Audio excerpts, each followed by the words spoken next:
Yo retomo las memorias históricas porque eso va muy relacionado a las antiguas costumbres y a las antiguas civilizaciones. Me baso un poco y me remonto hacia el pueblo de Israel, ese pueblo santo que a través del tiempo anunció la venida de grandes profetas y grandes mesías. Entre ellos estaba el profeta Elías, el profeta Isaías, que venían anunciando el camino de una nueva era, que era la era mesiánica. Cuando nace la parte del cristianismo a través de Juan el Bautista, que ya anuncia la venida con Isaías de Jesús. Él nace 6 meses antes y ya viene a proclamar la venida. Todo comienza cuando el sacerdote Zacarías y su esposa Isabel eran personas muy mayores. Y allí se le presenta el ángel Gabriel, que viene a dar una buena nueva de lo que es el nacimiento de Juan el Bautista, que es el que viene a abrir la era de la luz y del bautismo en el mundo. Y viene a abrirle el camino a Jesús 6 meses después de que nace. Todo este escenario tan mágico, místico y religioso se da justamente en una fecha que está relacionada con el solsticio de verano. Hablamos del 21 de junio y 3 días después nace Juan el Bautista. Es una cosa interesante porque Isabel era una mujer estéril y de edad muy avanzada.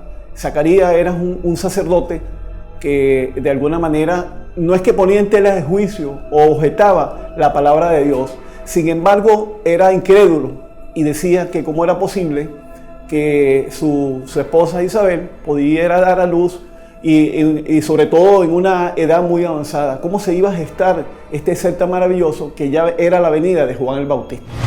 Juan nace y viene a proclamar la buena nueva del Señor. Desarrolla su vida, desarrolla su tiempo en la parte de lo que es la iluminación y ya se empieza a deslumbrar lo que es el cristianismo como tal. Pasados los años, Jesús se encuentra con él en el Jordán y ahí es cuando se da verdaderamente el tema de lo que es esa manifestación, de lo que es el bautismo y la precursón de la luz. Jesús quería bautizar a Juan y se da una catarsis interesante porque es Juan quien bautiza a Jesús. Y ahí se empieza a delinear lo que es el bautismo como tal y la anunciación del agua y el cristianismo. Entonces se abre una escena interesante en un contexto mágico, místico y religioso, donde se emplaza el bautismo. Cuando Jesús es bautizado en el Jordán, congrega en ese momento el Espíritu Santo, la representación de Dios frente a esa divina de que es el Mesías que viene a anunciar una buena nueva. Y estamos hablando, remontando un poco lo que es el seno del vientre materno de Isabel. Es un vientre de alguna manera santo. Y en analogía con lo que es María, también el ángel Gabriel anuncia que viene Jesús.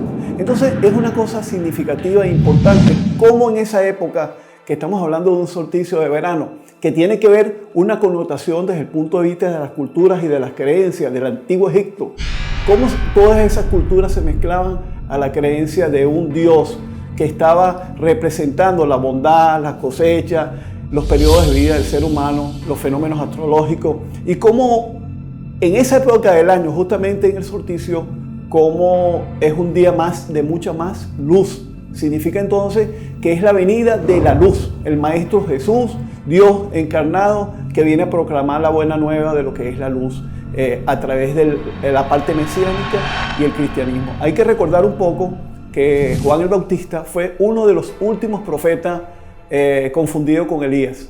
Y también fue uno de los últimos mártires dentro de lo que es el pueblo de Israel. Entonces es importante cómo a través de estas culturas, que a lo mejor pareciera que no hubiera relación en lo que es el nacimiento del pueblo de Israel y las culturas del antiguo Egipto y otras tierras aledañas, cómo eso se va interrelacionando, porque en algún momento la fe, la devoción y la creencia en Dios se fue perdiendo en el tiempo. Entonces se da una pauta bien interesante cómo Isabel logra concebir a Juan y por otro lado María también. Entonces son los precursores del mesianismo y más allá todavía del cristianismo. Ahora, ¿qué pasa? ¿Cómo eso se va moviendo en el tiempo? Hubo manuscritos que evidenciaban la presencia de estos grandes profetas en el tiempo, los del Qur'án, los del Mar Muerto. Entonces hay evidencias notables cómo se iban dando estas manifestaciones de lo que es la luz. Y ahora, ¿cómo es la trascendencia en el tiempo? Cómo eso viene evolucionando a través de los días. La Iglesia Católica, justamente el 24 de junio, celebra el Día de San Juan y también Santa Isabel. Entonces, es interesante cómo ese halo de luz viene recorriendo el tiempo de las evoluciones de las memorias históricas desde el punto de vista religioso y de la creencia. La evolución en el tiempo, esos pueblos, esa esclavitud, cómo fue migrando a distintas localidades vamos a decir, de Sudamérica y de lo que es de las Américas como tal. ¿A dónde llegó la mano esclava? ¿Hacia dónde se dirigió esa cultura, esas creencias? ¿Cómo vino? En el tiempo, después de la colonia, es posible y se evidencia que estos seres o estos personajes que vienen de esas culturas antiguas y sobre todo los esclavos traían sus creencias, pero unas creencias que venían enmarcadas en el rol de lo que eran sus dioses que estaban relacionados con la tierra, con la cosecha, y no hay que olvidar que de alguna manera en el inconsciente colectivo estaba enmarcado lo que era la creencia en la luz, lo que era la creencia en la evolución del hombre, los signos que estaban marcados a nivel de la astronomía, de la astrología, y por otro lado, como en el siglo de las luces, donde están esos grandes astrónomos, ya evidenciaban y marcaban que efectivamente hacia el 21 y 24 de junio era el solsticio interesante, como era el día más largo de la luz. ¿Por qué? Porque bueno, ya todo lo que eran los órdenes místicos esotéricos y mágicos evolucionaban y buscaban el camino de luz a través de las iniciaciones y de la simbología. Y por otra parte, cuando nace Jesús, que es el solsticio de invierno, hay poca luz. Entonces Jesús viene a traer la luz al mundo a través de su nacimiento. Entonces, ¿cómo se mezclan estas culturas en el tiempo? A través del catolicismo, de una manera no impuesta, pero de una manera más sigilosa y más pausada, empiezan a hacer el cliché o hacer la transportación o hacer coincidir la creencia en San Juan el Bautista. Cómo ellos asimilan en su cultura el tema de San Juan el Bautista. Entonces nacen todos estos géneros a través de vamos a decir, de lo que es la festividad, cómo ellos visten a su santo, cómo ellos lo trasladan a nivel de los pueblos. Hay un sincretismo, pero un sincretismo válido hacia la creencia de Juan el Bautista. Y en cuanto al folclore popular, personas que al día de San Juan agarran un vasito de agua, le lanzan un huevito y ven si efectivamente se van a casar o no se van a casar. Muchas personas en el folclore popular tienen su simbología, su línea de creencia de que a través de una manifestación de orden divino van a recibir una respuesta de esos mundos sutiles, de esos mundos maravillosos de lo que es San Juan el Bautista.